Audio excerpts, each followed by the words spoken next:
x égale à b, alors cette l'aire de ce domaine est exactement égale à l'intégrale entre a et b de f de x dx.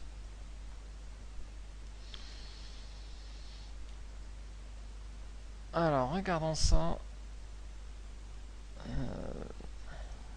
sur une fonction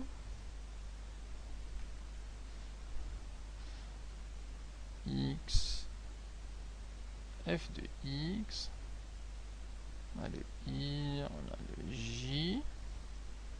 Alors, supposons qu'on a une fonction comme ça c'est c, et on a les nombres a et b. Alors on a dit que le domaine qui est compris entre le tracé de C, l'axe des abscisses, la droite x égale a, x égale à b. Alors je vais rapporter ici projection, et là je projette le b ici. Alors l'aire qui est comprise entre le C, c'est-à-dire le tracé, qui est comprise entre l'axe des abscisses, c'est-à-dire là, par comprise entre la droite x égale a et la droite x égale b. La droite x égale a, c'est cette droite-là. X égale à b, c'est celle-là. Voilà le domaine. Et l'aire de ce domaine, c'est l'intégrale entre a et b de la fonction f de x dx. Et donc pour calculer cette aire, il suffit de calculer l'intégrale.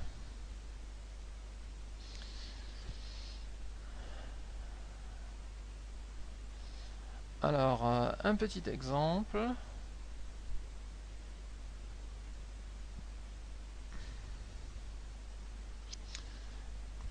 Si je prends la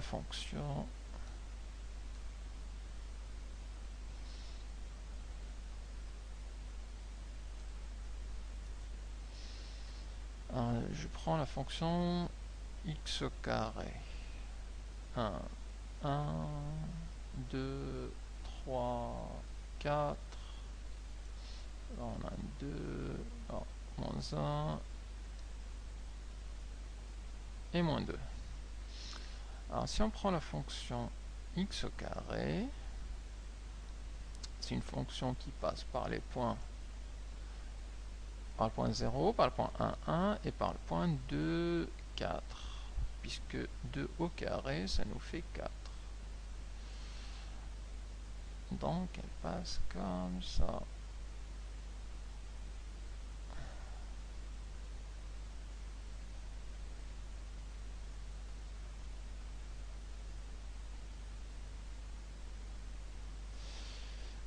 Et c'est une fonction paire. Et donc elle est symétrique par rapport à l'axe des ordonnées. Voilà notre fonction, c'est la fonction f de x égale à x au carré. Alors, question, donc calculer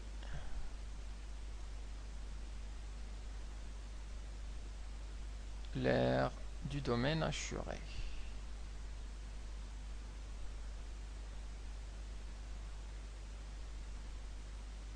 Alors je vais assurer un côté, par exemple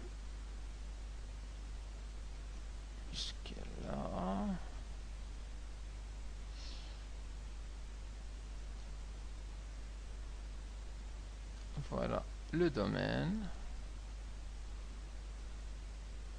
qu'on souhaite déterminer l'aire. Alors, donc on voit que ce domaine-là, il est compris entre quatre choses. D'abord, il est compris entre la fonction CF, donc c'est la courbe en jaune,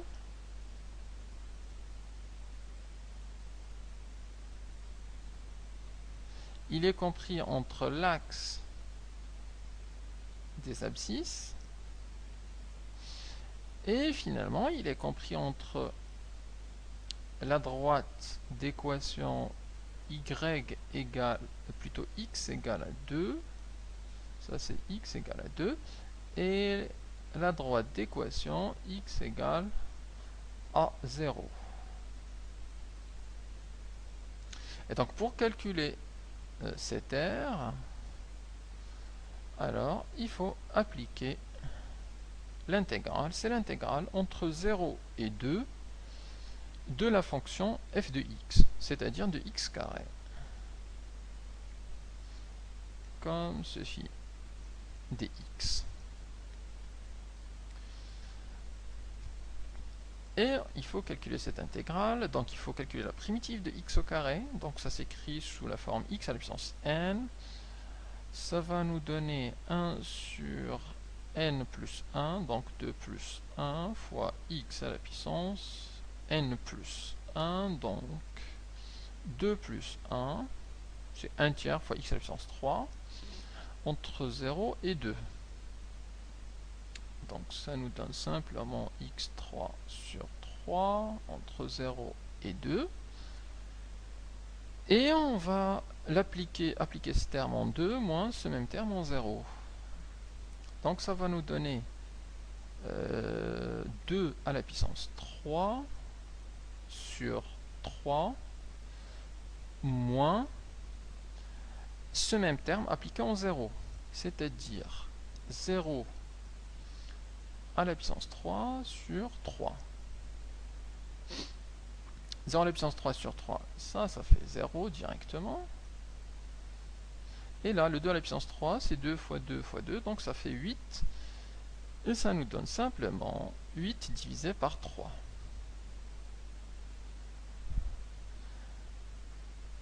Et donc l'aire de ce domaine assuré, c'est 8 sur 3. Et il faut bien comprendre que c'est calculé en unité d'aire. Alors c'est en unité d'aire. Ici, en unité d'aire.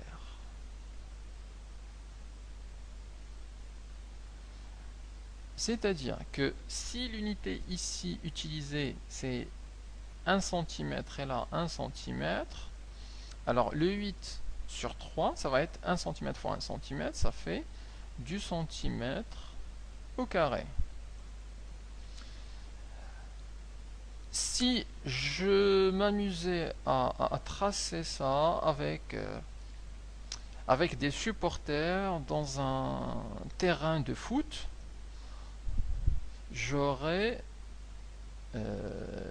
par exemple pour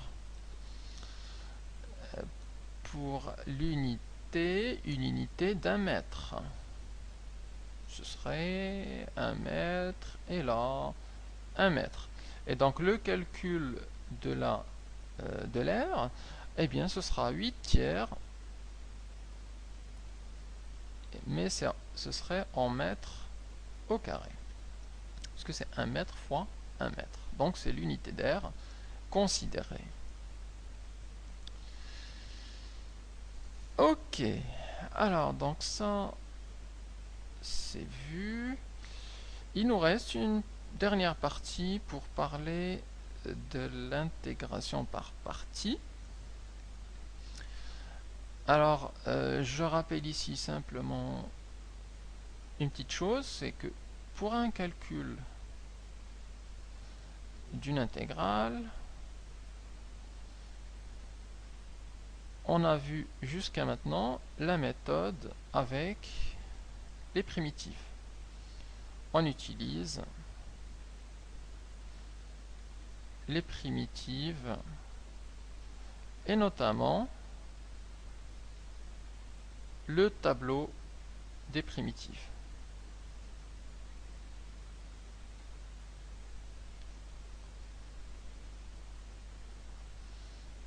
Soit le tableau avec des x, soit le tableau avec des u.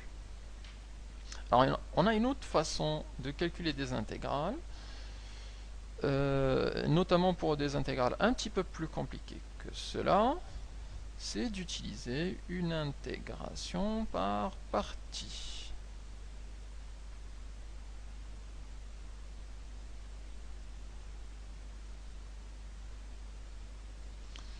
Donc ça, c'est vu. On va maintenant attaquer l'intégration par partie.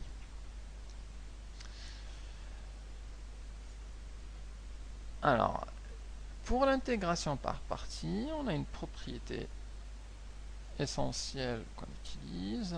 C'est la propriété de l'intégration dite par partie.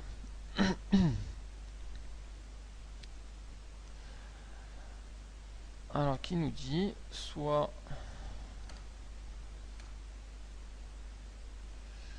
U et V des fonctions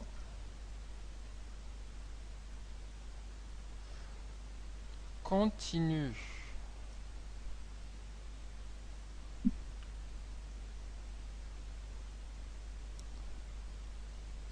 on peut alors écrire que l'intégrale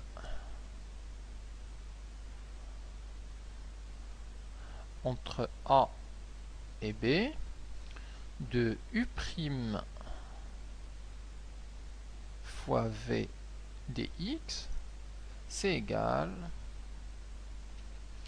à entre crochets U fois V entre A et B moins l'intégrale entre A et B de U fois V' dx. Donc c'est ce qu'on appelle l'intégration par partie. Alors, regardons un exemple.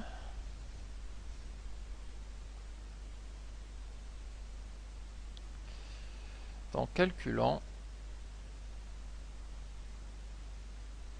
l'intégrale entre 0 et 1 de x exponentielle x dx.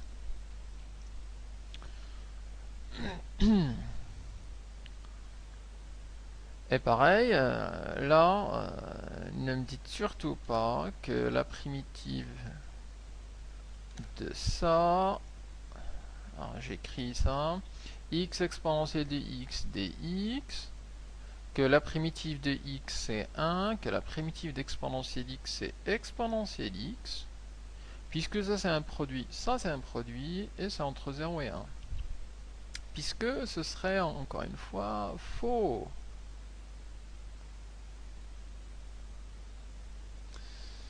Là, on a un produit, et donc quand on a un produit, on n'a pas de propriété pour le produit. On a une propriété pour la somme d'intégrales, mais pas pour le produit de fonctions. Donc comment on va faire? On va utiliser justement l'intégration par partie. On va définir